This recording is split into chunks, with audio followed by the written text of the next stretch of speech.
honor Alex and Allison Gray, the painter, and to perform a piece for them in Visionary Arts Fairs in Atlanta and Asheville, North Carolina. So I said, sure. I flew out there in October.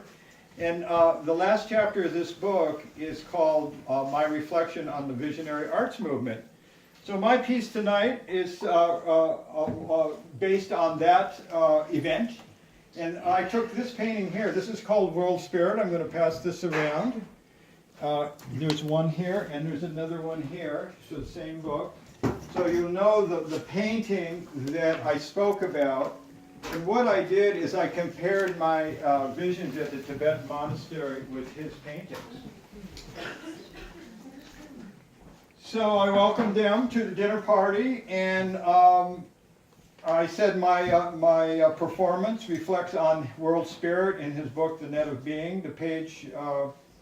And for the last 44 years, I have lived as a flesh and blood earth spirit.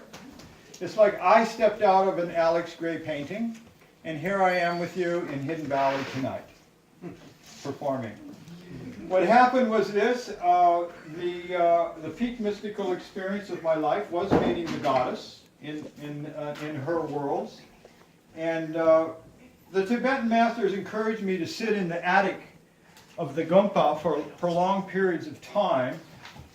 And that's when Goddess Earthy appeared as my tantric guide to the universe and as my luscious lover in her body of light particles. In the Tibetan temple, I began abiding in an Alex Gray phantasmagoria. From the perspective of the Himalayan temple, nations made no sense anymore. From the extreme celestial heights Goddess Earthy showed me, I was unable to distinguish between borders and nations anymore. Simultaneously, my heart flooded with compassion for common earth people and for humanity. And as Alex Gray says, describing his painting, World Spirit, he writes, compassion comes from recognizing the fragility and vulnerability of our brothers and sisters. The fragility and vulnerability. Picking up what we're laying down here for, life. And all creatures, not just us, great and small, in the dance of impermanence that is our brief span of life. So at this moment, I just like to remember those who came before us. I'm missing some people. I'm missing Dee, who used to sit in the front row at all my comedy shows. She had her own special chair. She's passed away. I heard a mockingbird here outside Jelly's house sing all the symphony of songs, and it made me sad when I thought we had a mockingbird who could sing all kinds of songs too, and he passed away. His name is Robin Williams. Aww. So let's take a moment and dedicate some love to those who were our guides and no longer here.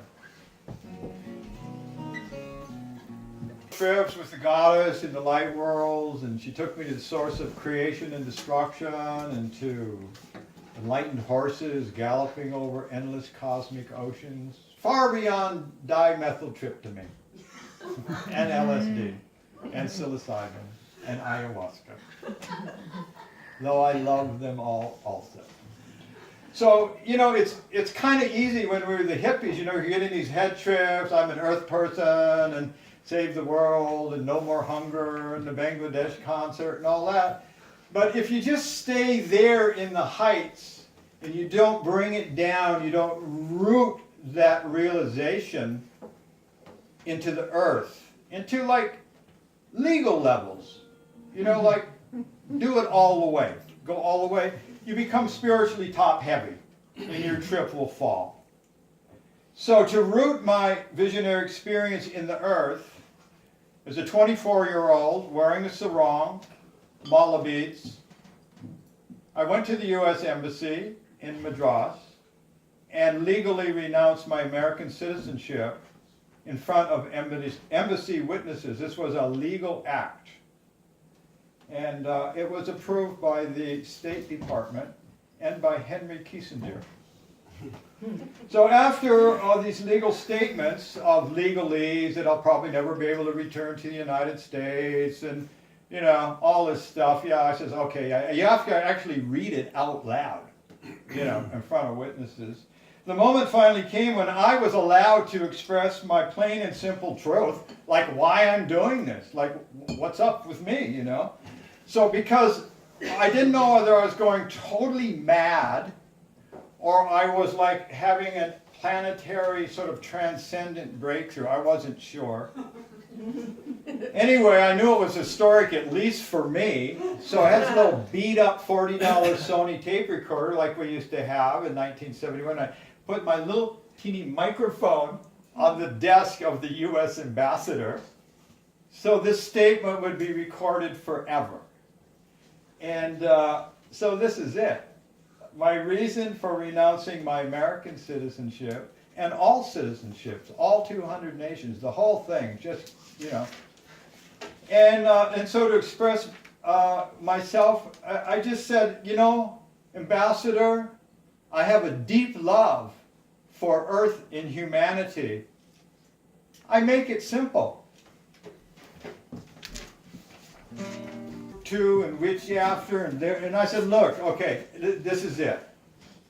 The reason I'm renouncing my American citizenship, Earth.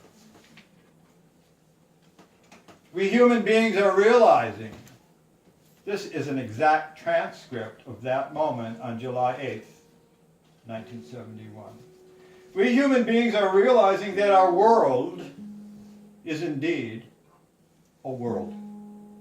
Spherically, pollution, fit for an infected consciousness, fit for a senseless, graceless, destructive view. But I am the coming of the earth people. And being an avant-garde artist of these times, I feel natural and assured that I can reflect about Earth, our world, as nothing less. I am an earth creature. I am a common human being. This is Earth. This is my home. And I have a right to be here. I have a right to breathe fresh air here. I have a right to breathe and drink. I have a right to drink the purest water here. And I feel that if Earth human beings like you and like me do not repivot our divine planet at this time into a gift swirl, if we do not, we must accept the sting of degenerated rot and this world wink out, polluted. And wink out, sadly.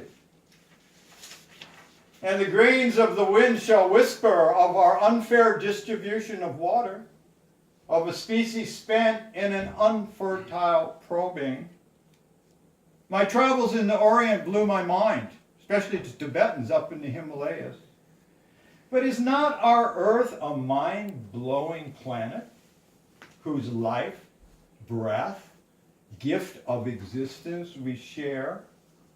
And I dare all 200 countries to care for the whole Earth, spiral arm, Milky Way. And I am, with as much grace as possible, assuming the body and the cosmic soul proper to me. And me is sitting in a cave,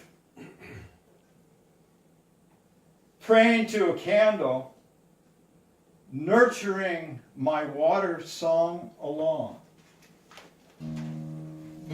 R is one evolving search matrix forward to our original God and Goddess natures, stretching back to the first cell of life on our planet Earth. I pray we can realize the hues of the skies, the sincerity of the cries of the common people around us, the flies, the blood, the ache. If not me. No, not me. I have a home. A humble cave on a Greek island. I have a home. Not some rag on the street in Calcutta. And I have fresh water from deep down in a country well to drink. Hey, my personal trips together. But that's obviously not true for every other body. All naivete aside, I do not make this passionate plea for planet Earth in the disguise of a virtuous man. But somewhere in the rustle of the night, I became a higher way of seeing. I am the Calcutta rag boy. I am the water. I am the avant-garde world spirit awareness. I am the coming of the earth people. So the ambassador said, turn that tape recorder off. There certainly are no congratulations from us. Give us that American passport. So I walk out of the embassy. I've got about $70. I got my beat up Sony tape recorder. No ID, no passport. And I don't know, I'm either going totally mad or I'm having a breakthrough, a spiritual breakthrough that's significant for humanity. So I decide to go up and see Ram Dass and Neem Karoli Baba for counsel. So I make my way up to Delhi, take a bus up to Kosani, go to the old Gandhi ashram where Ram Dass is and say, hey, can we chat? I'd like to talk to you. I need to talk. And he said, yeah, come on in my room. So there's Ram Dass, there's me in this humble little room with straw mats on the floor, and I tell him my story. And he says, you know, great, yeah, he says, what I'm up to, what I want to do, I hear what you did, but what I want to do is I want to build a bamboo yogi hut on the White House lawn. And when he said that, something deep shifted in me. He out-crazied me. And then we didn't say anything. We were like looking at each other. And I'm like, finally he said, you are a beautiful cat.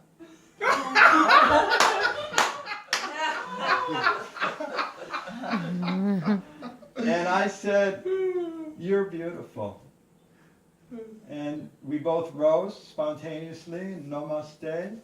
And he said, take an apple to my guru, Neem Karoli Baba. So then I was right. I came right. Then I kept going. And the other thing he said, with this kind of trip, you're going to have many challenges. But if your trip is true, you are unconquerable. So I was feeling like congratulating myself on how I dedicated my life. Because things are just going to keep getting better.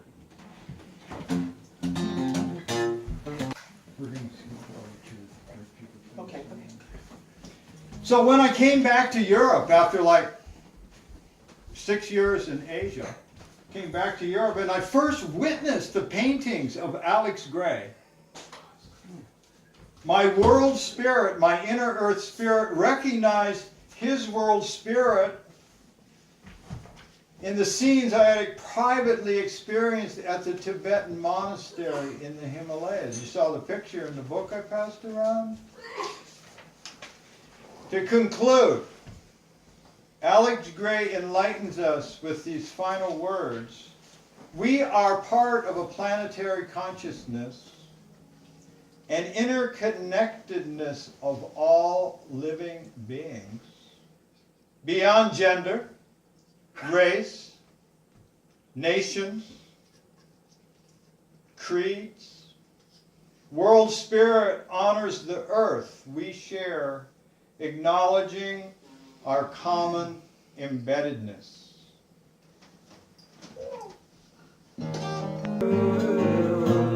As big as a man.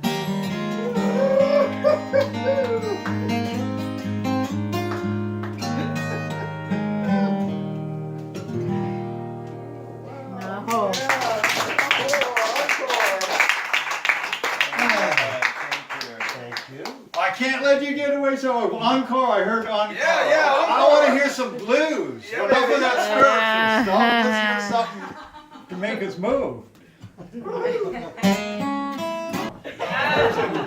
Way out in the open now. Well, so I'm a real trickster performance artist because I get everybody like kind of on this like little spiritual trip because I believe that your heart opens better from the belly up than from the mind down.